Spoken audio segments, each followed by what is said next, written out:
Kita mau cerita horor. Sebelumnya aku udah nanya pengalaman horornya gimana dan udah cerita. Nah, ada ide nih. Aku gantian sharing cerita horor yang pernah aku alami. Takut banget. Ya, atau friend terus sebel banget.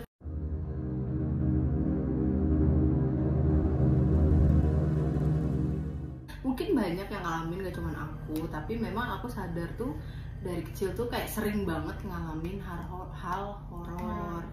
Awal-awal dulu waktu masih 3 tahun, aku tuh entah kenapa masih ingat masa-masa kecil aku gitu loh, ingatan-ingatan yang lumayan penting tuh aku ingat. Jadi waktu aku sakit, kayaknya itu 3 tahun deh, itu aku sakit subuh-subuh tuh, aku kan tidur sama mama sama bapak ya, bapak almarhum tuh masih ada, dan dia tuh lagi, maksudnya dia tuh lagi mau sholat lah, dia sholat. Aku kebangun nangis karena aku ngerasa aku mimpi awalnya, tapi kok pas melek ternyata beneran ada. Jadi tuh kayak di sekeliling aku, di atas aku tuh banyak berdiri gitu, ketawain sambil ketawa gitu. Aku lagi sakit waktu itu. Terus mama itu suruh pergi. Awal-awal itu tuh mau lihat hantu, itu masih kecil banget. Ya mungkin masih kecil ya, jadi masih bisa lihat. Nah, terus suruh pergi, iya ya. Suruh pergi nggak mau, terus akhirnya bapak abis salat subuh ternyata coba masuk kamar. Kenapa Fitri kok nangis gitu? Nggak tahu tuh, katanya ngeliat apa, suruh pergi mulu. Terus bapak bilang tuh khusus pergi, langsung bener-bener hilang, pes gitu kayak asap, bener-bener gak ada. Itu aku langsung berhenti nangis. Keren Bapak Sony. Keren. Al-Fatihah.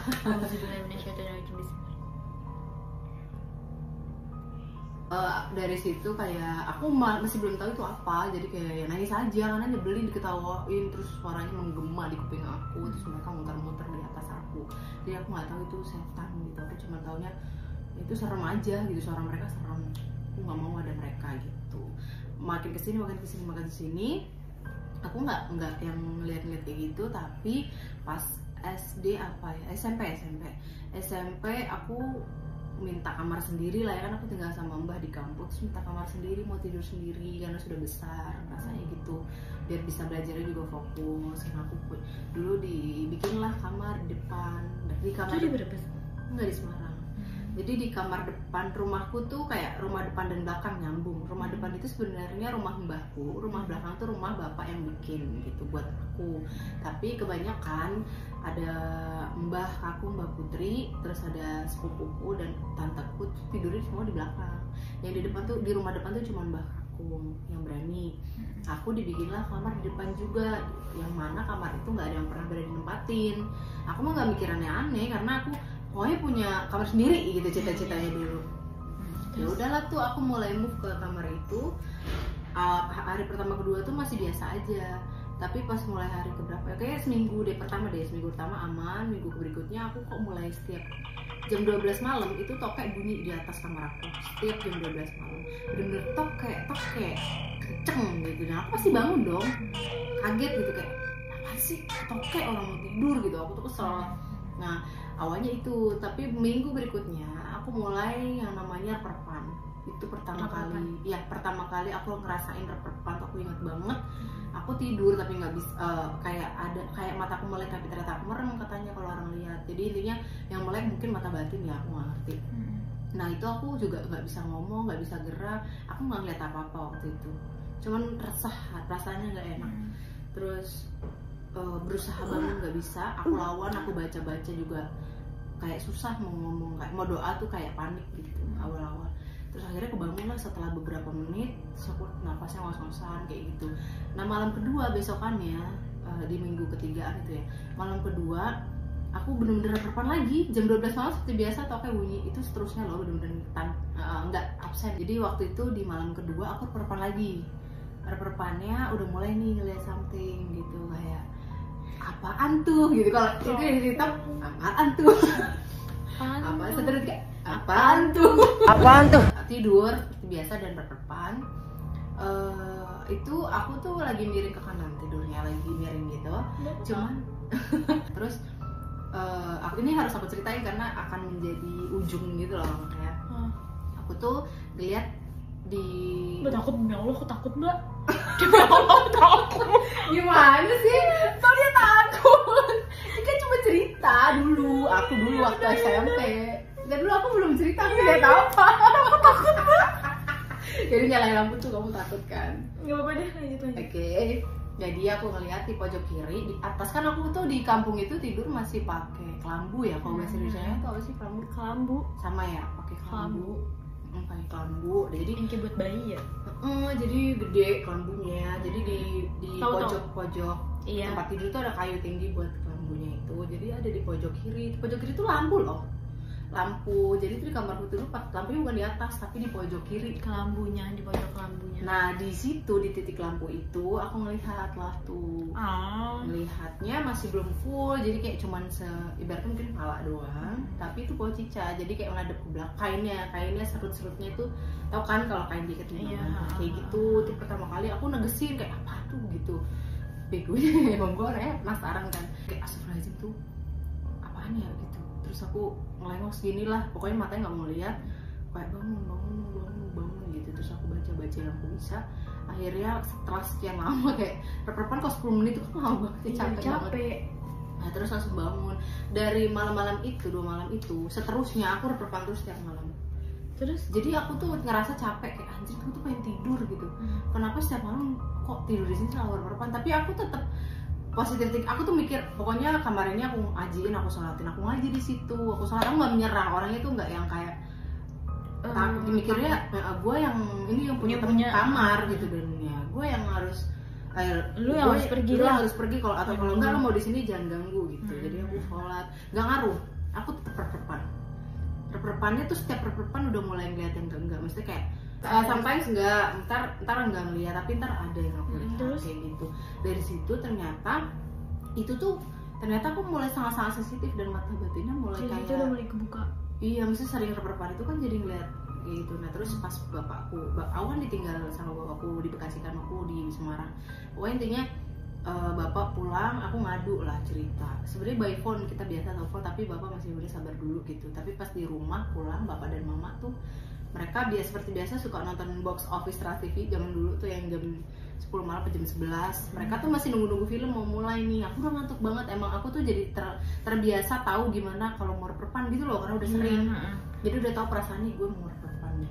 Udah diincar gitu. Kalau enggak pas lagi rebahan udah berasa ada something tipis tapi berasa buat ninggalin aku tuh kayak gitu rasanya. Tapi pas malam itu aku ngantuk banget, masih jam 10-an tumben. Biasa aku juga kuat melek malam sekarang gitu. Terus mama aku ngantuk banget, temenin aku nggak mau kalau sendirian nanti pasti rep-repan. Aku udah ngomong kayak gitu, nanti dulu mau nonton TV, ajak bapak bapak anterin yuk. Ada ajak mama aja dulu, bapak mau nontonin dulu gitu. Terus ternyata pas mereka nggak ada yang mau nemenin karena emang pengen nonton, ditunggu-tunggu lah, ada lah film yang ditonton waktu itu aku lupa. Dia kan berdua suka Arnold waktu itu, jadi kayak filmnya Arnold. Nah aku nekat tuh karena udah ngantuk banget rasanya. Emang kalau mau rep-repan tuh pas kayak ngantuk banget, padahal nggak capek, nggak ngantuk sebelum. Jadi tiba-tiba mata tuh harus tidur. Terus udah tuh aku paksa, udahlah bete, dengan berat hati aku jalan ke kamar depan sendirinya karena ruang TV itu di rumah belakang. Jadi aku harus ke depan sendiri dan itu nggak ada siapa-siapa di rumah depan. Tidurlah aku, baru berapa hitungan detik kayak 1, 2, 3 pet langsung rep-repan, langsung merem dan rep-repan. Nggak kuat. Nah iya bener aja tuh kan, bener pas rep-repan aja udah mati gitu tuh kan, bener rep-repan gitu. Terus kayak aku mau melihat sesuatu, aku paksa untuk gue nggak mau gitu. Terus aku paksa bangun. Baru kayaknya baru 2 menit deh, 3 menit bangun, balik lagi ke ruang TV. Tuh kan bener aku marah-marah sama orang tua aku. Tuh kan bener aku rep-repan kan dimintain tolong gue ditemenin, aku capek, aku gituin, marah tuh beneran. Terus bapak mau langsung matiin TV, bener-bener nemenin aku. Nah pada saat itu bapak kayak bantu doain gitu, nggak tahu mataku kayak diginiin. Aku serem-serem soalnya aku nggak tahu, bapak tangannya berasa tapi gini, aku nggak tahu didoain apa. Semenjak saat itu aku bener-bener berkurang banget rep-repannya. Bisa kayak paling setelah digituin aku nggak rep-repan sama sekali. Tapi itu tetap berkelanjutan pas aku tidur di situ, tapi kayak 8 bulan kemudian, lama deh. Aku bersyukur banget waktu itu. Tapi ternyata itu kayak sementara gitu loh, nggak bisa nutup terus. Jadi nggak bisa kayak bener-bener nggak keganggu tuh, nggak bisa. Nah terus akhirnya mulai begitu lagi sampai akhirnya aku cabut dari kamar itu. Aku ngekos waktu SMA itu bertahun-tahun aku rep-repan. Jadi bukan dari SMP start tuh enggak, tapi belum dari SMP sampai SMA tuh aku benar-benar repan tiap hari waktu itu. Tapi akhirnya pas SMA kelas 2 aku mutusin buat ngekos tadi, udah nggak begitu diganggu. Terus ya masih ada lah di kosan tuh pertama kali rep-repan, tapi setelah itu nggak ada, kayak kenalan doang. Terus sebenarnya pas udah kesini, pas aku udah kerja, pas pindah ke Bekasi lulus SMA, nah itu aku mulai ngerasain lagi hal-hal yang mistis, iya. Tapi aku tuh bukan indigo ya, lebih ke sensitif aja gitu. Terus kalaupun mau melihat something kayak gitu, aku tuh harus di posisi dimana aku tuh rep-repan kayak gitu, nggak bisa kayak real. Bisa sih, tapi nggak sejelas itu dan nggak segamblang kayak gampang orang indigo gitu, nggak. Waktu itu aku kalau misalnya rep-repan benar-benar lihatnya benar-benar wujudnya mereka asli itu kayak apa gitu, maksudnya dibentukannya kayak gitu macam-macam yang seperti kalian tahu. Cuman alhamdulillah aku masih sayang sama aku, masih selalu ngejagain ya. Aku juga berdoa, selalu berdoa, jangan mikir gue kalau tidur nggak berdoa, gue selalu berdoa. Doanya Lengkap ya, kayak pasti Al-Fatihah, terus bismillah, ayat kursi itu aku bacain. Bismillah di balik mana? Makan. Zabana. Jadi gitu deh, nanti untuk next chapternya aja kalau misalnya mau detail, atau misalnya ada yang penasaran dan pengen lanjut ceritanya, nanti komen baru kita bikin videonya lagi. Kita ajak Nela deh, yang paling penakut ini. Seru kan kalau ngeliat cerita horor tapi semua orang penakut, seru banget. Soalnya ya guys, aku tuh selalu kalau aku takut itu tuh aku ditemenin sama Kan nanti ada